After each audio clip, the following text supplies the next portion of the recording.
Stay awake, don't rest your head.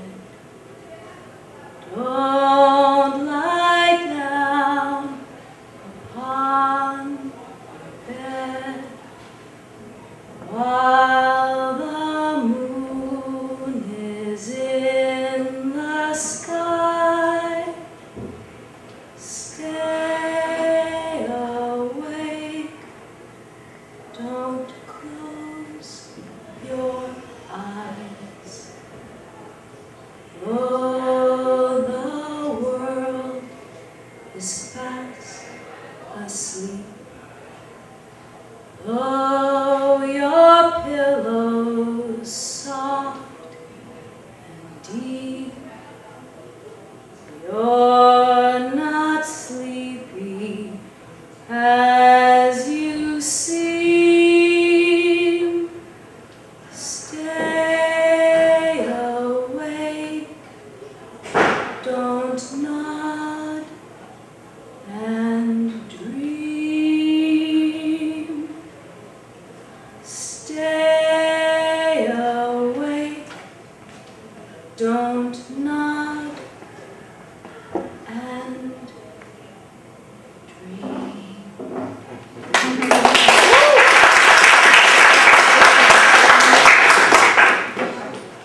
So the story takes place in the Gershwin Theater. And it takes place not long after I started full-time here. I was directing a production of Our Country's Good. It was back in '99, maybe. And it's a big cast, you know the show. We were down in 022, and it was that wicked January slot when you're in rehearsal and school's not in session and everything's kind of desolate anyway. And it's cold out and snowing and you all want to leave kind of early. So we finished our rehearsal about 10:15, and we came upstairs to go out the dock area. When we reached the scene shop, the lights were out. The guards had apparently locked up, shut everything down, and left early, not realizing we were rehearsing down in the basement. This is way before they replaced all those metal doors. It was a very different system. So, okay, I teach blindfold work. I turned to two of my senior BFAs, Damon and Yuki, and I said, stay with the group. I'm going to try to get to the door. Found my way to the door, locked. No way out the dock. The two doors down in the well to the amphitheater, locked. So Damon and I said, okay, we'll go downstairs, we'll split up, try to find a doorway into the amphitheater, run out, get the guard at the main gate, hopefully he's still on duty, come around, open up the back, and let everybody out. I said, Yuki, you stay with everybody.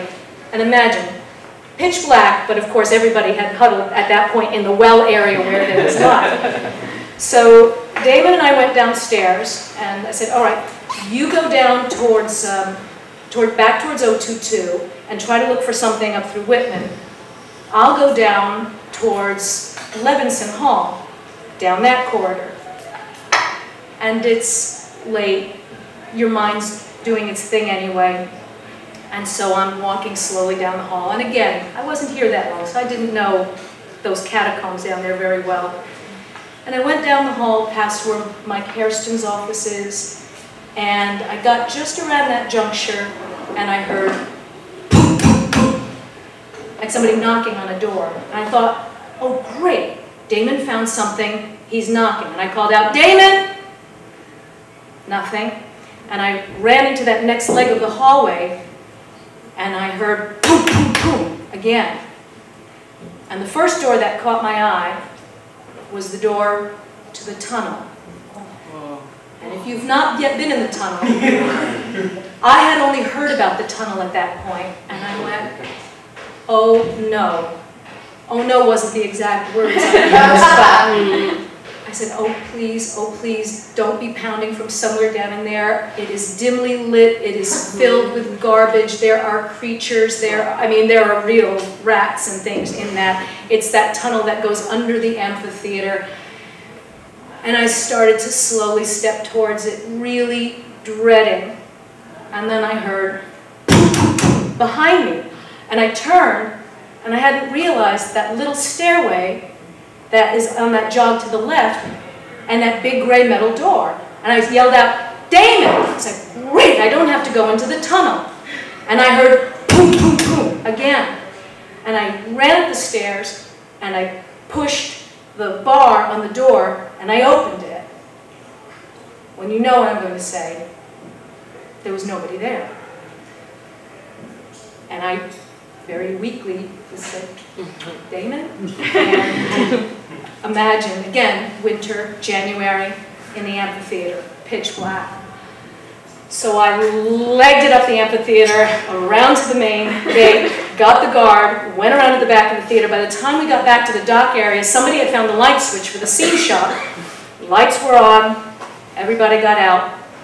That should have been the end of it. The next morning, I ran into Toby Stein. And she said, "How are rehearsals going?" And you might know Toby, her husband, Richard Grossberg, is the manager of BCBC. And I told her, I said, "Oh, rehearsals are great, but we got locked in." I didn't tell her part two. And I said, "They locked us in, they left early." She said, "Oh, you know," she goes, "I get so angry at this security guard sometime."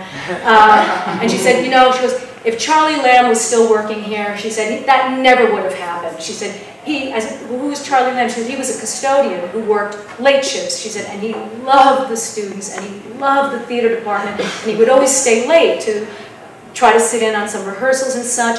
And she said, "and he was always mixing it up with security." She said, "He was this little feisty guy." She goes, "In fact, sometimes we tease him and call him Charlie Chaplin, because he even had the little mustache, and he would be very feisty moving in the halls." And she said, and he loved kind of mixing it up with the security guards, because he didn't feel that they gave the respect deserved to the students and the faculty and such." And I said, "Well, when did he work?" And she goes, "Oh, he was here all through the 60s and 70s. She goes, "Oh, we really miss him." And I asked her, "Well, what happened?" I said, he retired?" She said, "Well, no," she said, "very sadly," she said, "he died of a heart attack." And she said, "In fact, he died of a heart attack in his office, and it was really tragic because they didn't find him until the next day." And I had to ask. I said, "Where was his office?" And she said, "Oh, it's down the corridor, down where Michael Hairston's office is now, you know, down by Levinson, near the tunnel door." And that should have been the end of it. And about 2-3 days later, I don't remember when, we were moving up from 022 into the Gershwin. Those of you who worked with me know I got there a little early to do my little infusion. I said, "Okay, Charlie, if that was you, thank you so much for helping us out of the building. If you want to come to rehearsal, that's cool. Just don't, you know, scare us, you know, come." And it was our first stumble through. And in the first act, Yuki, who I'd mentioned before, he played a character who's simply called the Aborigine. He's got this long monologue about the spirits and the ancestors. And he was very nervous about this monologue. And so we stumbled through Act 1. And at intermission, I took Yuki aside and said, "So how did you feel about the monologue?" And Yuki had a funny way of talking. I won't be able to imitate him. But he said, "Oh, I was okay, but I was very nervous." He said, I didn't know you were inviting people to the stumble through tonight." And I said, "Yuki, I would never invite people to a first stumble through." I said, "Just faculty." He said, "There were no faculty here." He said, "Well, yes, there was." He said, "Who was that guy sitting in the back of the theater?" I said, "Yuki, I saw nobody. There was nobody there." I said, "I swear to you, none of, you know, Judy Lee, nobody was here tonight." And he said, "No." He said, "I noticed him during my monologue."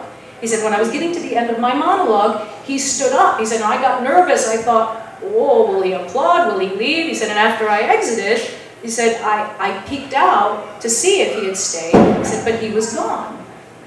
And I said, "Well, clearly this is somebody who kind of snuck into the rehearsal." I said, Yuki, I swear to you, I didn't see anybody. I don't know who that was." I said, "What did he look like?" And he just paused and said, "He had a funny mustache." And I've reflected on this story as we're about to tear down Gershwin. And when they start to tear down Gershwin next summer, carry it off, I'd like to think, I believe that some things will stay behind. Thank you, and happy Halloween.